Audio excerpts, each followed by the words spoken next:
Welcome. I'm Harmony Slater, your host of the Finding Harmony podcast. Over the past 20 years, I've taught thousands of yoga teachers and students to explore the intersection between ancient wisdom and modern everyday life, using mind-body practices to heal, awaken, and manifest their dreams from the inside out. This podcast is a sanctuary for those feeling overwhelmed by life's challenges. Are you ready to jump in and discover how these challenges aren't actually in the way, but are the way to finding harmony? Let's invite the magic back in. Hi, welcome back to the Finding Harmony podcast. Today, Russell and I are meeting with one of our most popular guests from last year, Hector Marcel. Maybe you remember him. If you have not listened to our first episode with Hector Marcel from last year, I would go back and listen to it because it was profound. There was some deep, deep teachings in there. And Hector Marcel is the president of the Three Jewels Tibetan Center in New York City. But he is also a meditation teacher, Buddhist practitioner and Buddhist teacher, obviously. And you can find him on Instagram as Wake Upist. And that's what he considers himself, as someone who is waking you up. And today we are having a very interesting conversation about what happens when our teachers fall or disappoint us. So this fall from grace. What is this fall from grace, and how do we come to terms with it? How do we integrate it into our understanding of spirituality, or the traditions, or our own practices? And he has some wisdom to share based on his own experience and his own tradition with Geshe Michael Roche. And so we're just going to jump right into this conversation because I know you're going to love it. He's wonderful and a beautiful human being that has so much wisdom and light to share with all of us. So let's jump in. Hi, and welcome to the Finding Harmony podcast. I'm your host, Harmony, and I am here today with Russell Case. Well, Harmony, I just wanted to say that just this week we released our episode with Hector Marcel, and it was very well received, extremely inspiring kind of podcast, actually. And I remember when we walked away from it, we were just kind of vibrating. Like this was such a kind of, when you've got a good one, Yeah. and you've met a brand new friend and you want to spend all your time with them. Well, today we've brought Hector back, and it's to celebrate your mom's birthday. Your mom's birthday was yesterday. That's nice. Happy birthday, Mom, who's passed, but you still get a birthday, I think. Yeah. I'm still here, so I'm celebrating. Yeah, we talked about her. Yeah. We talked about grief and the rest. We did. Yeah, so it was her birthday. I have another friend who's got a birthday at the same day. So secretly, I was celebrating with her in my mind. And then we had a gathering, a bunch of, 20-year-olds having fun on their birthday. It was lovely for me to watch everybody with youth and vigor enjoying their birthday, and just thinking, everyone's mum at some point was like that. I know. I want to ask you a question about this, because I sometimes, like, we've got our dogs in front of us, and I was just thinking about my own mom as well, and sometimes I stare at them and I get really sad thinking about them, because they're just dogs and they die so quickly. And I've got them right here in front of me, and I look at them and I was like, oh, someday she's going to be on a little operating table right in front of me, and I'm going to have to put her down. And I think about it all the time, and it makes my chest physically hurt. And then I think about my mom's the same way. Like, I've got to endure that.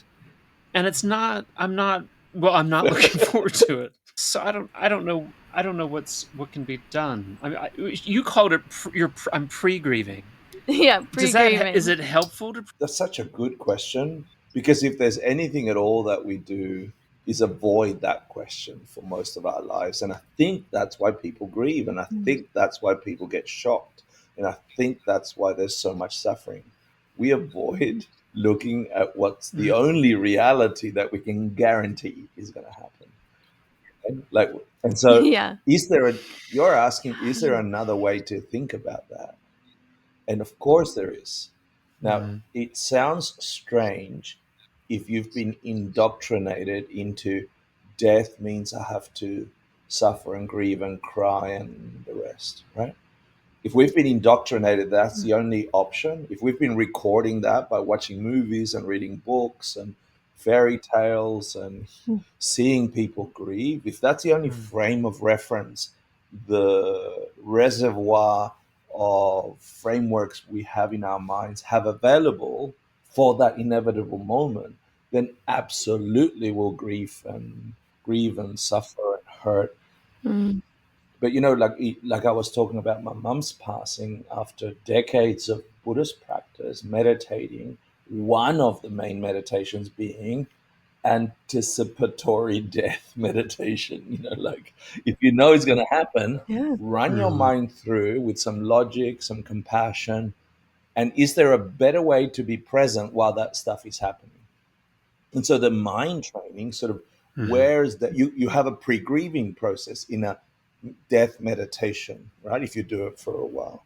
And then I had people die whilst I was in that, and it affected me. And then my dad died, and it affected me strongly. But they were just practice runs for that extraordinary experience I had with mom. So my mind didn't do the Mhm. default fairy tale death where you have to be, all in garb and oh my God, it's terrible. Why can't we say, Mhm. oh my God, it's wonderful that I had 70 years with her? Could have been 50. Why Yeah. Mhm. can't we say, oh, you see what I mean? Like there is another Yeah. way to engage your Yeah. mind. So the result isn't selfishly suffering, beating yourself up. And what I mean by selfishly, it's like a little self obsessed to grieve and be blah, blah, blah. I know I'm going to trigger some people, but, enjoy your Mm. triggers. No, and I say this, I think I talked to you about this. It was very evident to me in my dad's death that I had to have my shit together because everyone else didn't. First of all, he had a chaotic Mm. life. His wife, that's another story, which was my aunt, but that's another story. I know.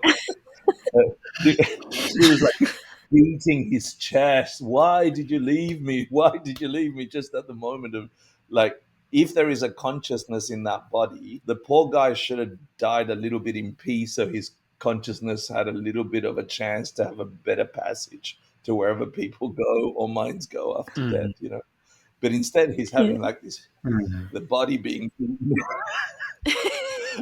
and then the same happened with my mom.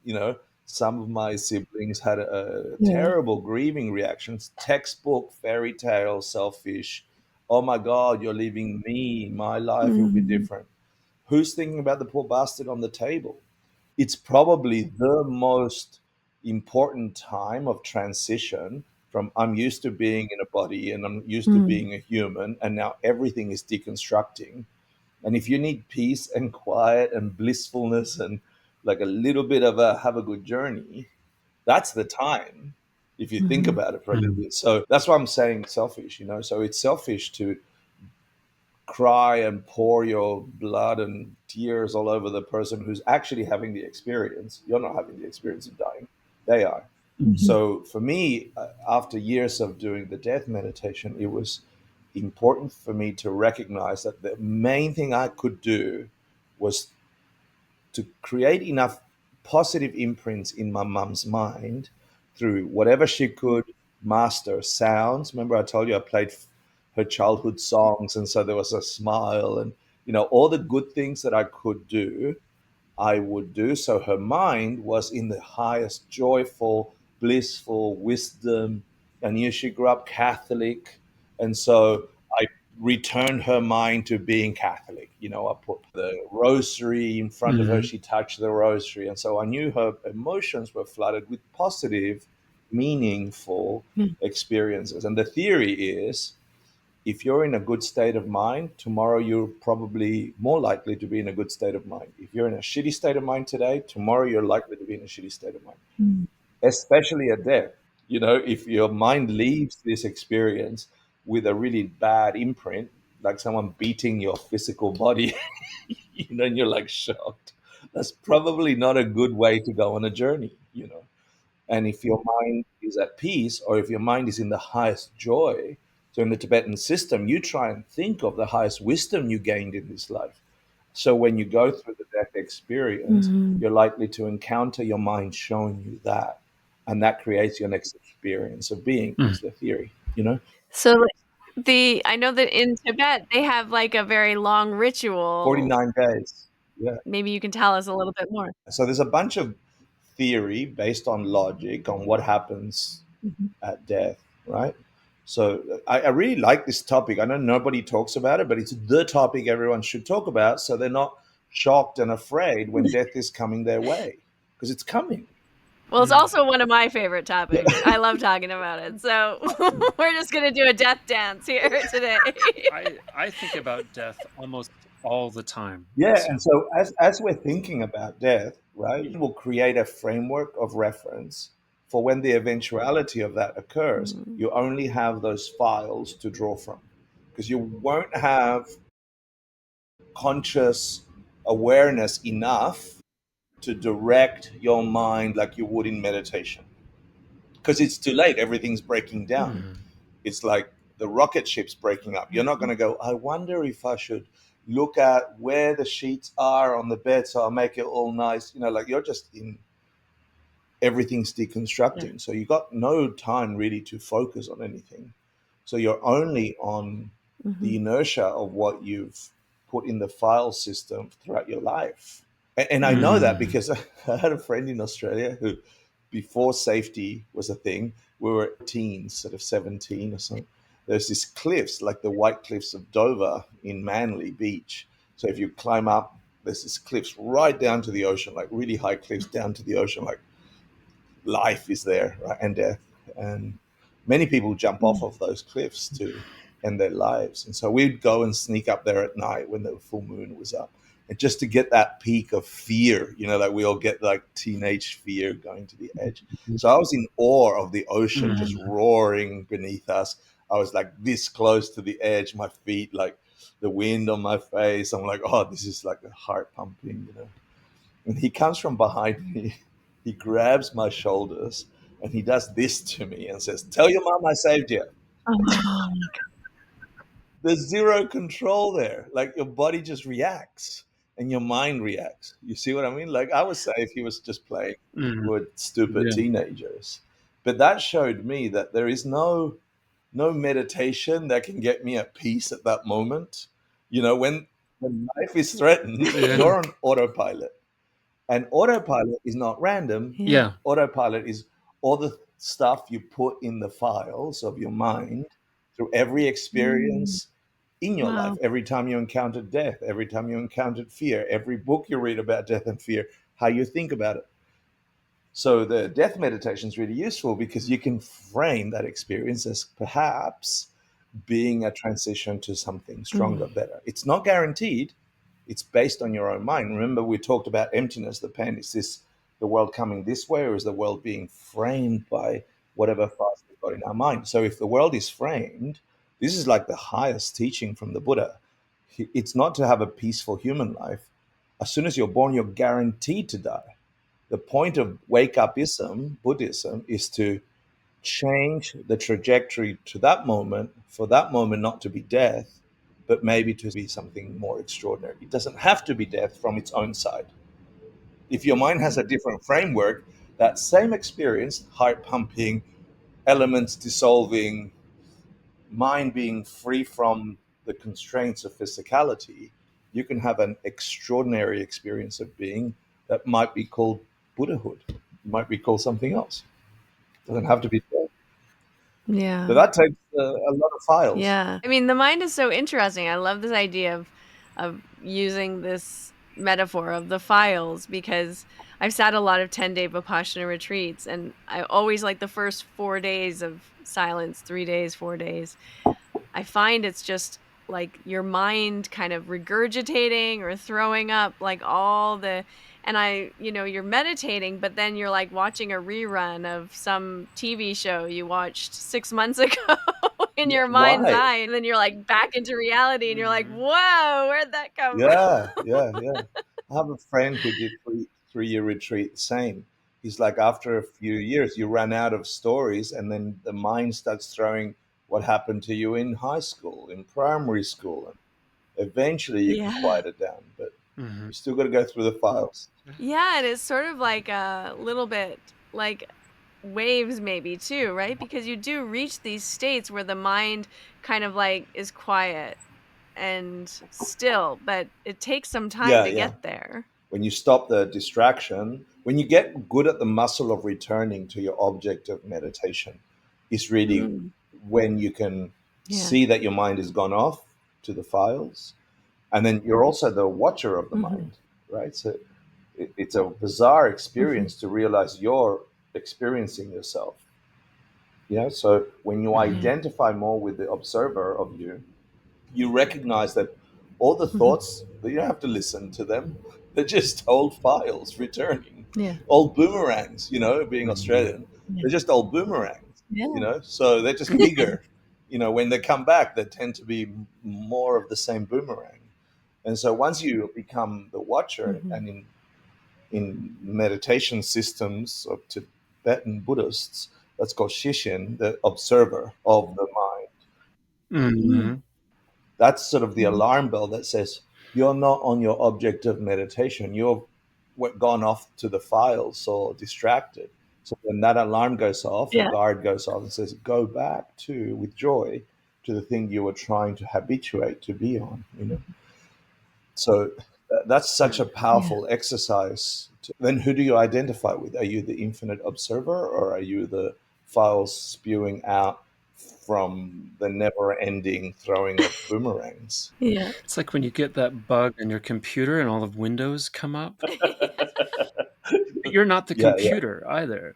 You're just watching the Excellent, computer. excellent. Yeah. It's like, but you're still quite frustrated at Yeah, that yeah. point. And you Still shape the quite frustrated. computer, right? You're like, it's creating more files. Yeah. It's something interesting that's happened for Harmony and I is thinking about quieting is like over the course of our podcast, it's been 4 years now, maybe 5, 5. 5 years that we've been doing this podcast. We do it every week. And very early on in the podcast, 5 years ago, there was a deep vritti in our consciousness, which was the loss, not just of our teacher, but the loss of our teacher's respect, Status. status. So many of the conversations were about the pain and suffering of how do we frame Sri Patabi Joyce. And we have, experiences of him, and then there are experiences projected onto him that we disagree with, but then realizing that we've also projected our own understanding onto him. And it was watching over the course of years as we continue to regurgitate this conversation about, how about this projection of the self. And now we don't really talk about him much Yeah. anymore. And then the whole thing has died down. But it's still kind of there in the background, I would say a little Yeah. bit. Yeah. Because also many people in our community had their own experiences of him, and some people in the community haven't had any experiences of him because he's And passed. sometimes people come on the show and it's like, oh, this is my opportunity to talk about this. Yeah, and it really was a point that like kind of fractured, I think, the community or divided it. Fractured into Yeah, splintered, splintered not maybe. divided, Yeah, but Yeah. Yeah. splintered. splintered. Mhm. Splintered is a good metaphor into all kinds of different sort of directions. So Mm. I mean, it's just very interesting. It's kind of fascinating how that happens when a community kind of splinters and divides when the leader kind of has a fall from grace. So when you were on the show before, you saw something in my face, which was you saw that I had become triggered by a thought object. And I think that's why we all decided that we should come back on the show is to kind of talk about this kind of call it an implosion in a spiritual community. And you had experienced this yourself with your teacher, Geshe Michael Roach. And I wondered if we could kind of maybe just start from the beginning and talk about how you met Yeah, him? of course. It's so funny. I just had this same question. There's a documentary being made of him by Netflix guys. Netflix has realized that cult documentaries There, make big No, money, and I they're know. all over it. yeah, But this, I think this guy's, first and foremost, people are interested to get happy. Okay. And so Yeah. for things that are promising real happiness, there's a heightened trigger of fear, which is the natural human condition. We err on the side of catastrophizing things. But like you said, Russell, the promise of a spiritual practice is that you'll be free of suffering. The irony is that we attack it when there's a hint of something amiss. Yeah.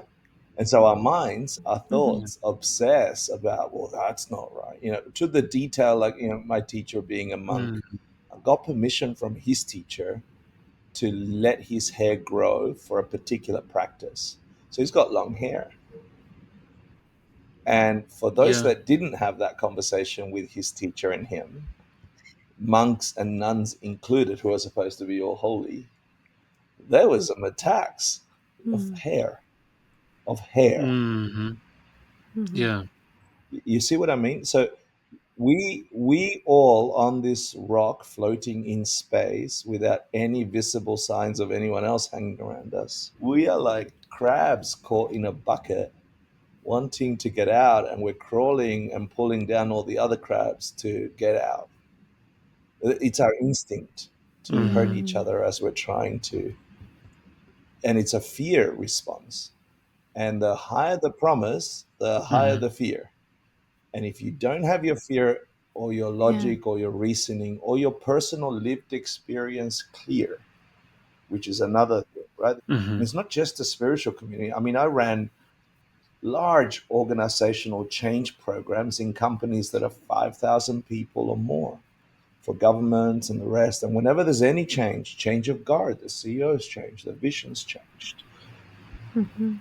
The first instinct is protect myself by hurting someone else. Protect myself by blaming hmm Mhm. someone else. Mhm. I do it instinctively still. If I find some hmm Mhm. dissonance, Mhm. my guards go Yeah. up. Lucky I have a meditation practice enough to recognize that if I allow my guard to go up too high, I'm not saying drop it altogether because there's a reason why the guard goes up. But if you can investigate what am I protecting and is that reasonable? And what's my Mhm. strategy for protecting? Will I hurt someone while I'm protecting? That's not reasonable because I am then eating the poison of being hurt in the future. If I hurt, push away.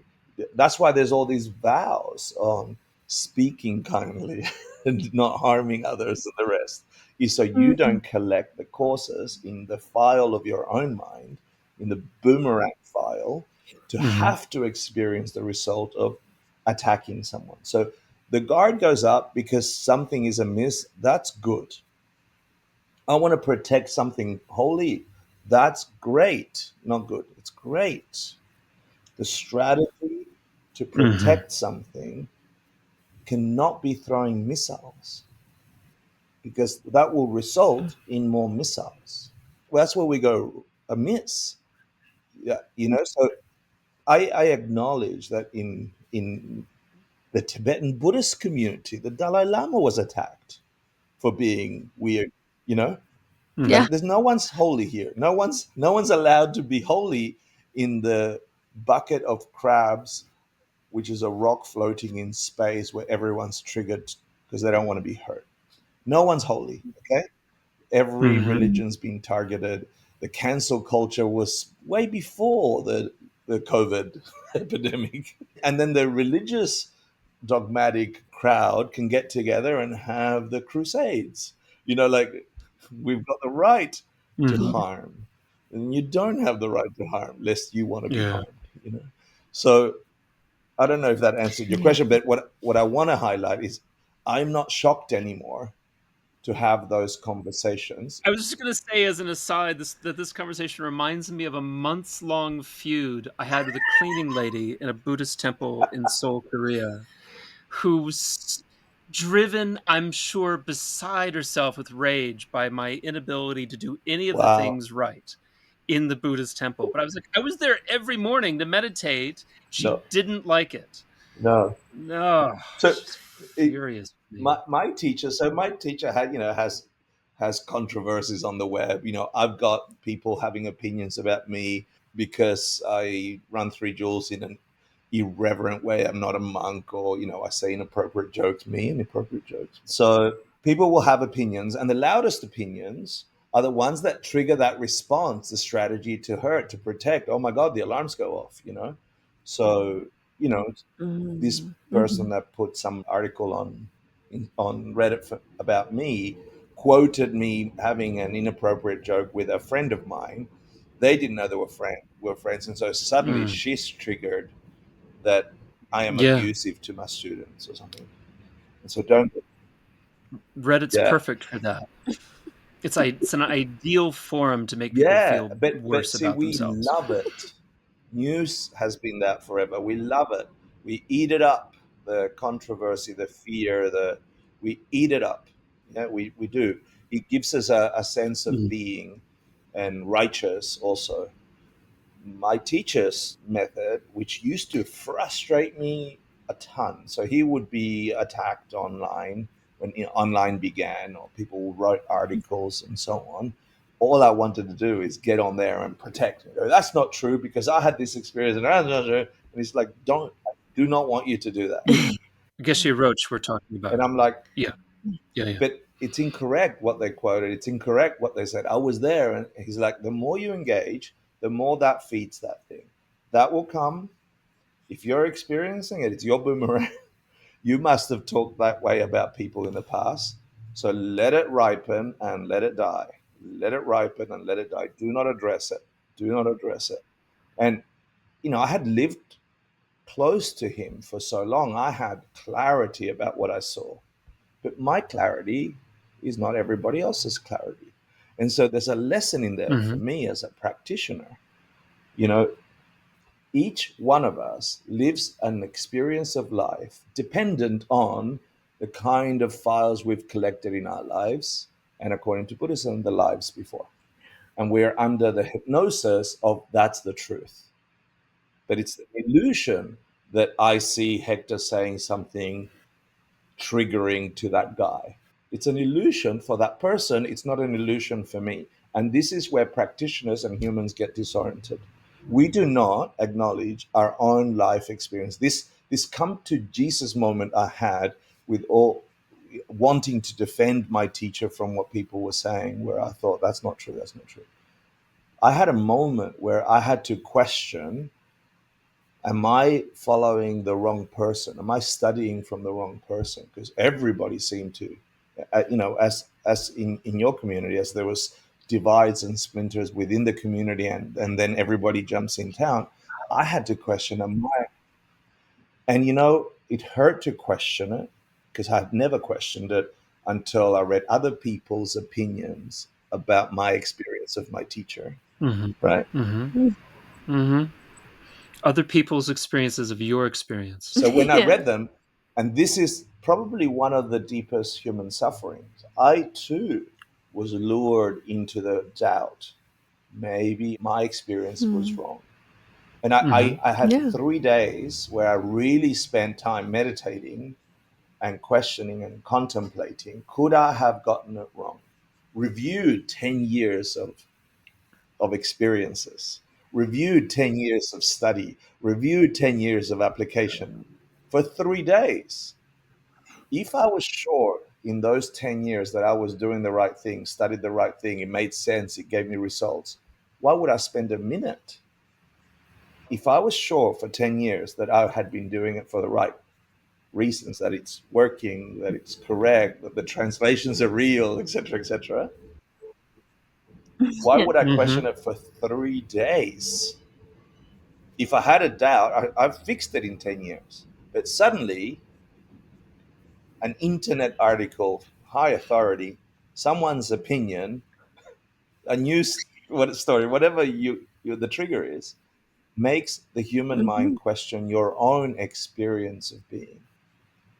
Oh my God, if I had not had the discipline to question my mind, to analyze what's my experience, what someone else's Mhm. experience, is this valid? Can I see their experience in my experience and still side with my experience? Like if I didn't have analysis, if I didn't have reason and logic, if I didn't have a lived experience, I could see how easy it would be to Mhm. jump on the bandwagon of bringing down anything that felt fearful. So suddenly in those 3 days, Mm-hmm. I realized if I don't stand up for my own experience and live my truth, I will never be happy. I have to live by my truth, the experience I actually had, Mm. and not someone else's opinion of the experience I should have had. If I tried to Mm-hmm. live Yeah. that experience, Yeah. I would never, ever get to the core of my being, ever. So then I had to eat my own pill of logic and go, you're going to have to enjoy that people will throw stuff at you for being Geshe Michael's student, for running an organization that's based on Tibetan Buddhism. Because, I mean, there are parts of the world that don't want us to talk about Tibet as Tibet, you know. I'm going to have to live by my conviction. And am I sure that my conviction is they're good boomerangs? They're boomerangs of insight and wisdom, compassion and logic and reasoning, or are they just Instagram boomerangs or TikTok boomerangs that are just trendy? That are just, you see what I mean? That's the choice I had to make, and I made the best choice of my life. I spent time questioning my mind, and I came out on the side of I did the right thing, and I'm doing the right thing, and I'm going to continue to do the right thing because it's yielding results in my life. And other people's opinions, as loud as Mm-hmm. they are, whatever the logos are, I can acknowledge they can be their opinions. I can acknowledge that they could have had that experience, and I Mhm. don't have to try and convince them otherwise. They're going to have their own come to Jesus moments, whether or not they're yelling from the rooftops to bring other people down because they're triggered or because they actually genuinely think something bad's going on. You must have seen this film, Crazy Wisdom, about Chogyam Rinpoche in Colorado. It's a phenomenal documentary about his life, kind of A to Z. And I was quite taken with him. At the end of it, I was left with a sense of loss that I hadn't had an opportunity to meet him and study with him. As crazy as he is, and the cocaine and the drinking and the love Yeah. making with his students. So Pema Chodron was asked, you know how is Chogyam Rinpoche able to maintain his enlightenment with the cocaine and the drinking and the women like this? And Pema at the very end of the film says, I don't know how he did it, but the implication being that he was Yeah, pure of mind from her. And Pema Chodron, like, you respect Pema Chodron, like she's got gravity, she's yeah, got yeah, yeah. weight. And in the same way, I deeply respect you and the vibration that comes from my relationship to Hector. Just the vibration that I see radiating from you is Mm. self-evident. And it's like, well, but wasn't there, like, like, sex and stuff in Arizona? Didn't somebody Yeah, die? yeah. Like, all of this stuff is, but like, and people say, well, yeah, didn't Batabi Joyce Linney rape somebody? You know, But he didn't. he didn't. He But, like, didn't. I guess it what is depends in how you define that, what I is guess. Yeah. self-evident in front of you? And I really appreciate what you've just said. Like, yeah, there's this truth that's in front of What you. I was saying is that Geshe Michael's like, just leave it alone because the karma will die. The more attention you pay for it, the more it'll flare up, right? So just let it live its course. We must have shared karma. Yeah. We must have talked weird about other people in the past. I'm getting to see his perspective more, but being a young practitioner, I didn't feel that way early on, and so the way I see it now, because I have to answer this question every time I invite people to take on deeper teachings at Three Jewels. I'm like, you got to understand that deeper teachings come from this, and there's a story, and people have opinions. You're welcome to your opinion. Mhm. I see it as a ring of protection. I see it as a ring of fire. For me, I have never tasted such wisdom ever in my life. Not wisdom that understood how my mind Mhm. creates the experience of being and the experience of experiencing being. Yeah. I only understood that thanks to Geshe Michael's translation of entire Tibetan Buddhist system, incredible books on philosophy that I would have never picked up were it not for his kindness. Yeah. Mhm. His entire life dedicated to learning Sanskrit, Mhm. Tibetan, 20 years in a monastic system with a High Lama, also student of the teacher of the Dalai Lama, Ken Rinpoche, abbot of the highest monastic settings in Tibet when he got bombed in 59.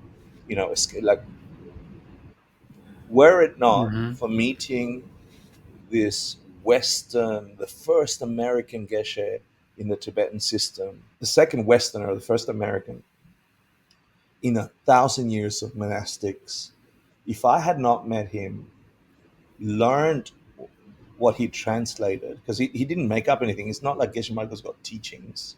Geshe Michael just grabbed and put it in English and said, but this is what you practice in the West, because we're not Tibetan, so we don't have yaks Mhm. and we're not nomads. And but the philosophy Yeah. says this, and here's the commentaries and 20,000 references, and it's pristine. Like I've gone to other centers. If I did not have that, I know what my life would be like at 57. And it's not pretty. Mm. Mhm. I have siblings, I have friends I Mhm. went to school with. The thing in my mind, as untamed as my mind can be, still, the thing in my mind is like an unshakable thing now. And so, do I defend that, or do I just become an example of living that? And so, Mhm. the world, the bucket of crabs that we all are, highly triggered because we don't understand where reality comes from. We don't understand why good things happen to bad people, why bad things happen to good people. We don't understand really. If like, I've worked for hundreds of companies, thousands of people, hundreds of CEOs and executives. They don't have a clue how they're going to get profit next week. Zero clue. But they have all the language and all the strategy that no one's Mhm. guaranteed anything. And you know this, Mhm. market changes minute to minute. You know this, social. There's zero clue on the planet of what happens in the next minute. Yeah. With the current state of things. And so, of course, we're Mhm. triggered and we're afraid and we're just crabs crawling each other because if someone gets a little bit of prosperity, I want more, And so I'm going to protect this thing. Of Mhm. course, with that, that's the human condition. And now, thanks to this translation of ancient wisdom, my heart genuinely moves to compassion, even to the shittiest, worst attacker. Mm. Even like it moves to, I wish your mind didn't have to experience what you just planted, what boomerangs you just put in your head, because it's not going to be good for you. Yeah. And you don't Mhm. know that. You think you're protecting something. So, whenever I see people attacking, especially pathways to freedom in whichever system, Mhm. it breaks my heart. It Mhm. breaks my heart, but it is a ring of protection because if your motivation isn't pure enough to actually want to transcend your suffering, if you're actually not strong enough to look at your own causes of suffering, which begins by acknowledging death is coming and am I ready for it? Mhm. If you're not prepared for that, Mhm. the path will burn you. If your mind isn't clear that you should take some Mhm. responsibility for transforming, the path itself will burn you, will make you more triggered. So it keeps the people that can't have the capacity to practice out. And those that have either the tenacity or the, like there's some weird people that say, I want to practice yoga to the point of where I'm, or I want to practice meditation to the point where I'm enlightened. Those people, they're going to endure the pain Yeah. and they're going to endure the problems and they're going to endure sitting there looking at their minds and not listening to their mind saying, you're a piece of shit, you're worthless, you're not good. They're going to push through that, because as soon as you sit in meditation, the Hmm. first thing you notice is how much garbage there is inside of you.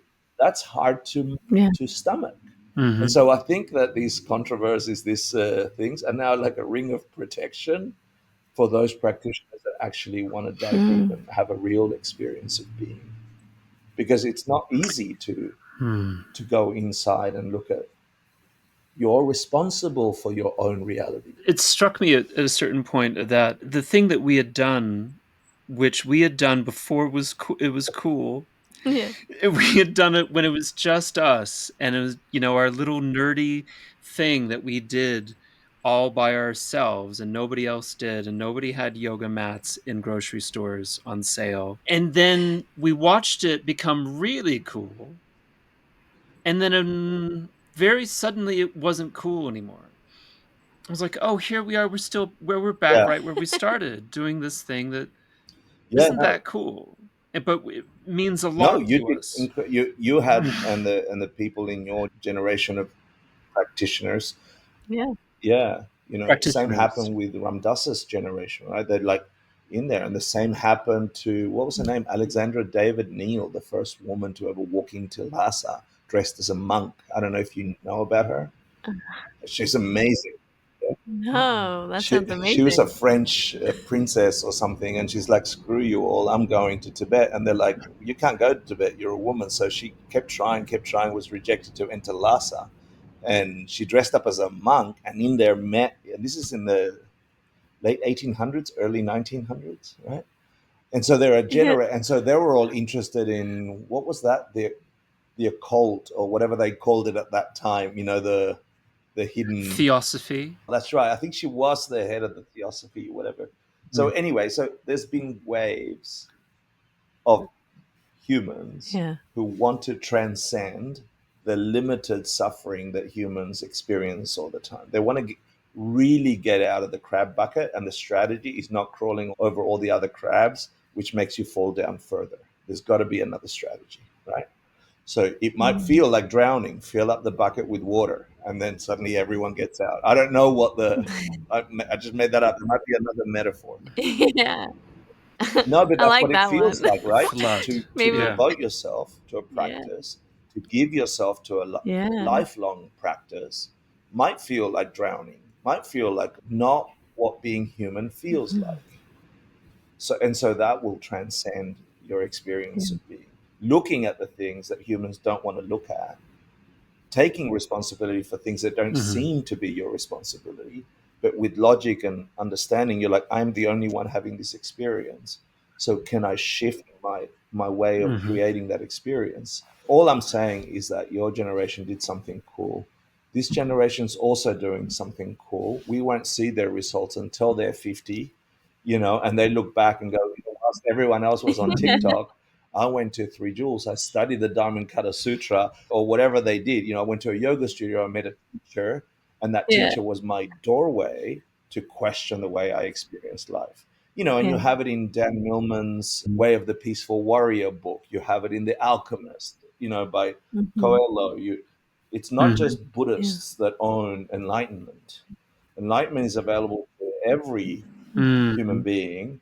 There is a path. What's cool about the Tibetan Buddhists is that they were just good scribers about all the detail. So there's volumes and volumes and volumes. Like when Buddhism went from India to Tibet, the Lotsawas, the translators, they would write a reference. Mhm. Is it a bibliography when you write, I got this teaching from. Yeah, yeah, Yeah, yeah. so The then there's a bibliography. bibliography of every author for each commentary or each book, all the way back to the Buddha. And so you can Amazing. say, well, this person got their teacher was this, and their teacher was that, and their teacher was this. And so you can be certain Mhm. that the book you're reading has some authority if it's been cataloged since the time of the Yeah. Buddha, or at least since the time of Tibet, 1,000 years Hmm. ago when it first came there. And so there'll be people in this generation, which, I'll be long gone, hopefully enlightened, hanging out with all the other people that are no longer crabs. I should have used a different metaphor, butterflies, whatever, melting into I like the crabs what in a did bucket. crabs turn into? Soup. It's so weird because I've heard this metaphor from The another crabs? Australian.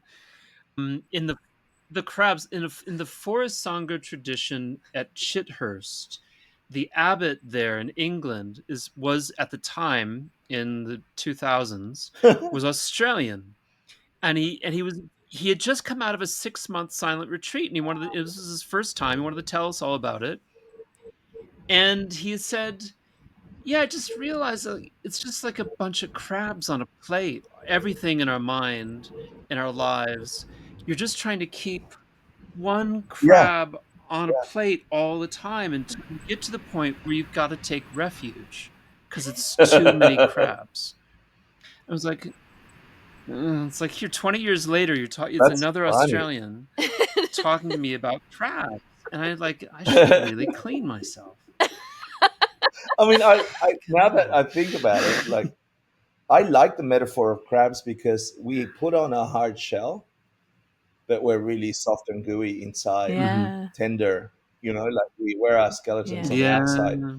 We are that. If you give yourself a Mm-hmm. second and not be overly triggered or overly Yeah. romantic or overly achieving, what certainty do you have? There's not Mm-hmm. much that all the work that you're doing is going to really guarantee anything beyond just a temporal, impermanent good result or average result.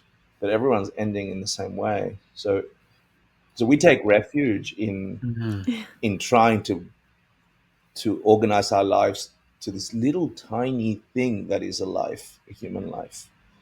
Real refuge. I like that he said that Mm-hmm. after 6 months of real refuge, real protection.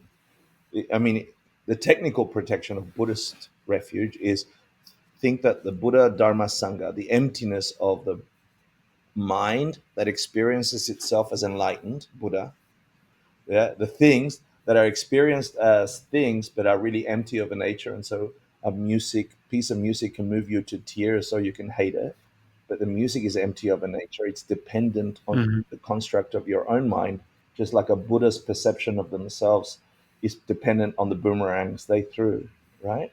And then the community of beings who have done Mm-hmm. that thing, that's Mhm. the only protection the crabs have. The fact that nothing has the nature it Mhm. appears to have, not even you. And therefore, if you know how to cause the right experience of being, of the world, and the beings of that world, then you can create yourself as an enlightened being, Buddha. Everything is bliss, Dharma, and every being around you is bliss equally, Sangha. So that's the only protection, the protection that understands Mm. the thing that's triggering me will pass. It's not existent from its own nature because someone else is not being triggered. Therefore, that isn't a trigger. My mind's tricking me into the Mm-hmm. illusion. So I will focus on not throwing a shitty Mm. boomerang in response. I will manage my Yeah. response. And that's real protection. You see, refuge means protection. The only protection is not acting bad Mhm. to bad things. Because if you do, more bad things come. That Mm-hmm. will protect you from doing shitty Mm. Yeah. things, throwing bad boomerangs. And then you're Mm. protected Yeah. because you ain't getting bad Yeah. boomerangs back after a while. Not immediately, after a while. Mhm. Yeah. Yeah. There's no other protection. Yeah. You Yeah. will always get back, like you get back what you put I out. I love everything you're saying, and it's bringing up a couple of things. First of all, one of my coaching instructors, she always says, if you have a trigger, it's in you. And I love that because, she's blending like Western psychology and Eastern teachings. And it's very much like if you're getting triggered, it's because that thing is in you and it's Yeah. coming to the surface. So now you get to see like, what is that thing Yeah. in me that needs to heal or needs to be seen, because it's always connected to some past hurt or wrong or feeling inferior or feeling like out of control. I need to protect, right? What is it that you're protecting? And you can kind of keep going a layer deeper and deeper and deeper. So what are you protecting? Well, I'm protecting myself. Well, Yeah, Like, are yeah, you in yeah. So danger? good. Like, and then Yes. keep going deeper, even like, what self is there even to protect, right? I mean, that to me is always the enlightened awareness is, at the end of it, there is no No, self there to protect. There's just your personality, which is an illusion and made up of your, exactly, all those files, those thoughts, those feelings, those impressions, those memories, those beliefs. But those beliefs are also an they're all illusion. temporary So moments. the Yeah, you that you're protecting, yeah, doesn't even exist. So you don't actually need the I protection. know exactly. But So but now you're like, okay, now I'm like but at a certain free. point, I also demand justice, No, there is no justice. and I demand repercussions for other people's actions if they're harmful to others, and I want to But see justice done. No, but Um, it's about mm, your experience is your experience, but you can still act. You can still act in a yeah, positive way in the world, but you can only really truly act in a positive way in the world when you're not reacting from a place yeah. I mean, of recently I heard the defense, Dalai of Lama being say, triggered. someone asked him, "Is there any time when you can be angry?" Because anger is throwing a negative boomerang out there, and he's Yeah. like, "Of course, but not when you're angry. You can put on the mask of anger." It was a brilliant answer. You can put on the mask of anger Yeah. when it's needed. not when you're angry. So if the child is running to the middle of the street and you have to yell or throw a chancleta at it or something, right? And be angry Yeah. for the sake of the child, he's like, and then that's not called anger. That's infinite compassion. Yeah. That's a good thing. But Yeah. if anger Yeah. overruns you and you hurt other people to try and get justice, which is what you said, because they should Yeah. hurt.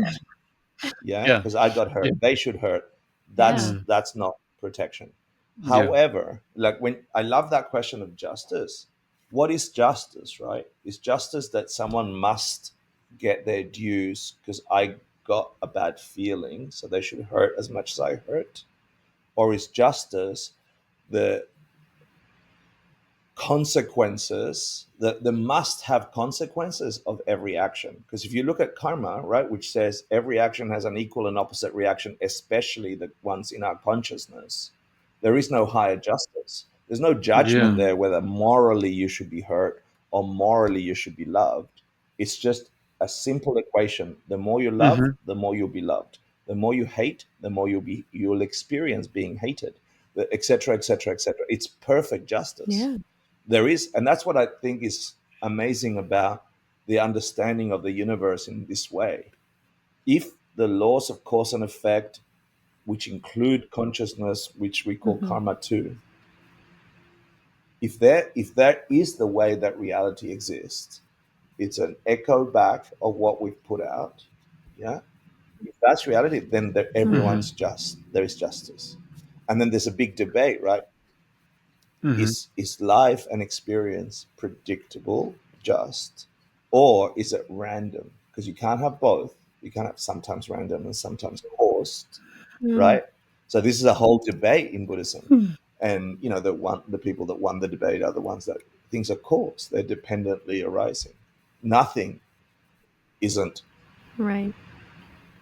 coming out of nowhere for no reason at all. Yeah, things, Hmm.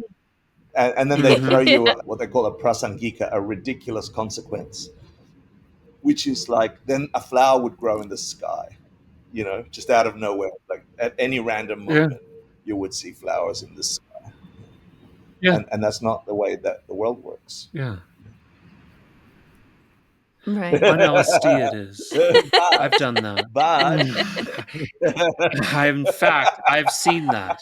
but the consequence of Mm. seeing flowers in the sky and it meaning all those things that it mean to you a result of something you put in your mind. Yeah. So it's still you can still have flowers in the sky in your mind, but not in external reality. Yeah, yeah.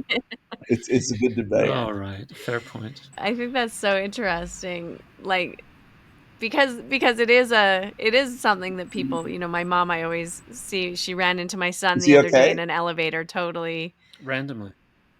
Yeah. Yeah. What was she Yeah. doing driving in an elevator? His first response His response was compassion right away. Like she was coming in and he was also going in. They hit each other. It was terrible. It was It was a terrible. It was mess. It was Yeah, catastrophic. a sorry. pleasant accident. Oh no. And I said, "Oh, what a nice coincidence," because that's, what you say. And of course, my mother is very anti-coincidence. So she writes back, God had a plan. Nothing is an accident." And I was like, But of you know what course. you can use back with your Sorry, mum? I'm Because just I mean, I tend to be that way. My mum was a Virgo, so she sort of drilled, the party line. The fact that you can have extraordinary experiences, like maybe seeing a flower grow in the sky, like maybe walking on water when no one else can see you walking on water. Whenever you see a miracle yeah. of it's Mm-hmm. so random that I was thinking about my grandson and there he was. Yeah. Whatever. Those things Yeah. are also projections of our minds caused, but for very few. You see what I Mm-hmm. mean? Like if you collect the particular causes to Yeah. experience a surprise, a miracle, and of course that can happen. Someone did see the Virgin Mary appear in the rock of the cave, but only because their mind contained the boomerangs to force them to have that experience as real. Someone else in the same cave just saw a Yeah. Mm-hmm. rock, two different boomerangs about the same place. And so you can go back to your mind and go, Mhm. absolutely nothing, is coincidence, except you can cause I know. coincidences. Yeah, I mean, and that's really the interesting kind of component, I think, of that Buddhist cause and effect theory and reality, but that so much is caused by our mind, like much more so than things Yeah, are yeah, caused yeah, yeah. physically We buy in into the reality. physical cause and effect. In the West, that's our science, that's our religion, right? Buddhists say Yeah. that's true. But so is every experience of consciousness, which is labeling all the external things in the first place. So much so that the Mm-hmm. Buddha taught mostly its mind. And there was a school that grew, a school of philosophers called the mind only school. And they have all these theories of where in your mind are stored all the seeds, and they call these alaya vijnana, and it's like a refrigerator in your brain, and then in there are all the seeds, and like they have all this theory of why everything is mind and mind only, because the Buddha said, well, Right. mostly it's mind. You work on the Mm-hmm. mind, then the rock is not rock anymore. It's magic rock, it's holy rock, it's special rock. And someone else says it's boring rock, it's dumb rock, it's Yeah. stupid rock. The rock doesn't have that nature. Yeah. Then you have you have Michelangelo who says, "Well, I saw the statue in the stone and just chipped away everything Yeah, that wasn't and the we could have been statue." triggered and Mm-hmm. going, "What's I wrong with you? mean, Why are you seeing beautiful young men in stone?" Pervert. yeah. I see beautiful young men everywhere, Me though. too. But that actually No, I happens. know, I know. I was just trying to bring Michelangelo here. If he made that quote in 2024, like someone will write an article about Mm. it. Yeah, it's Yeah. Yeah, true. Yeah.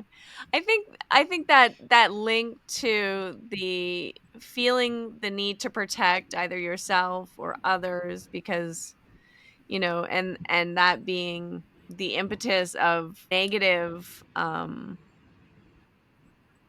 reactions or negative attacks yeah, on people is very that it's kind of a beautiful connection when you can see it that way because it does evoke compassion yeah. If you understand what's because happening, yeah, the idea it's coming from a place of wanting to do right or wanting to do good or wanting things to be nice or happy or harmonious, pleasant good, for healthy. Yeah, people. Yeah. yeah, it is. I mean, and I really do Yeah. think that Yeah.